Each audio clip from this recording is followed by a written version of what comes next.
মা লক্ষ্মীর বার বৃহস্পতিবারে কোনেই কয়েকটি সহজ কাজ। মা লক্ষ্মীর কৃপায় সমস্ত আর্থিক অনটন কেটে গিয়ে হবেন ধনবান এবং খুব দ্রুত ফিরবে সৌভাগ্য। বৃহস্পতিবারে স্নানের জলে দিন আপনার রান্নাঘরে থাকা এই একটি জিনিস জীবন সুখ সমৃদ্ধিতে ভরে উঠবে। জ্যোতিষ মতে বৃহস্পতিবার বাস্তু টিপস মেনে এই কয়েকটি কাজ করলে পাবেন মা লক্ষ্মীর বিশেষ আশীর্বাদ ও গৃহ থেকে কেটে যাবে সমস্ত অশুভ শক্তি। এই টোটকায় কাজ হয় দারুণ, 100% গ্যারান্টি সহকারে বলছেন জ্যোতিষীরা।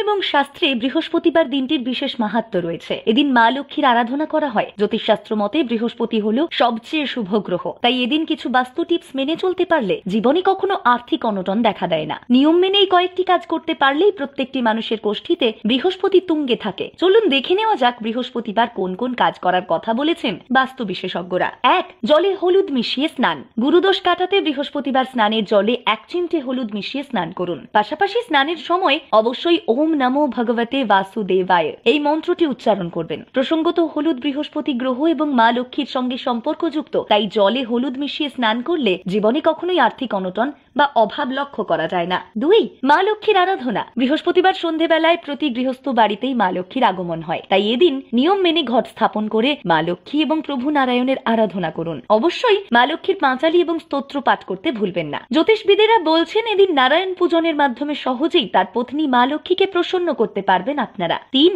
সূর্যোদয়ের আগে স্নান। এদিন অবশ্যই ব্রহ্ম মুহূর্তে অর্থাৎ সূর্যোদয়ের আগে উঠে স্নান করার চেষ্টা করুন। স্নানের সময় বিষ্ণু সহস্রনাম স্তোত্র পাঠ করতে ভুলবেন না। এদিন উপবাস রাখলে বৃহস্পতি তুঙ্গে থাকে। 4. তুলসী পুজো। হিন্দু শাস্ত্র অনুসারে তুলসী গাছে মা লক্ষ্মী এবং রাধারানীর বাস রয়েছে, তাই দেবগুরু বৃহস্পতি এবং মা লক্ষ্মীর আশীর্বাদ পেতে এদিন তুলসী গাছে পূজা করুন। বিশেষ করে বৃহস্পতিবার তুলসী গাছের গোড়ায় কাঁচা দুধ নিবেদন করলে সমস্ত আর্থিক বাধা দূর হয়ে যায়। 5. নিরামিষ আহার গ্রহণ করুন। মা লক্ষ্মীর এই বিশেষ দিনে ভুলেও মাছ মাংস জাতীয় আমিষ আহার গ্রহণ করবেন না। এদিন মদ্যপান বা কোনো নেশা করাও নিষিদ্ধ। সৌভাগ্য ধরে রাখতে চাইলে চুলদাড়ি কাটা থেকেও বিরত থাকুন। 6. কলা গাছের পুজো। মা লক্ষ্মীর উদ্দেশ্যে নিবেদিত হওয়ায় বৃহস্পতিবারকে লক্ষ্মীবার বলা হয়ে থাকে। এদিন একটি কলা গাছে জল নিবেদন করে প্রার্থনা করুন বিবাহিত জীবনে কোনো রকম সমস্যা তৈরি না হয় তার জন্য মা লক্ষ্মীর সঙ্গে সম্পর্কযুক্ত কলা গাছের পুজো করা শুভ।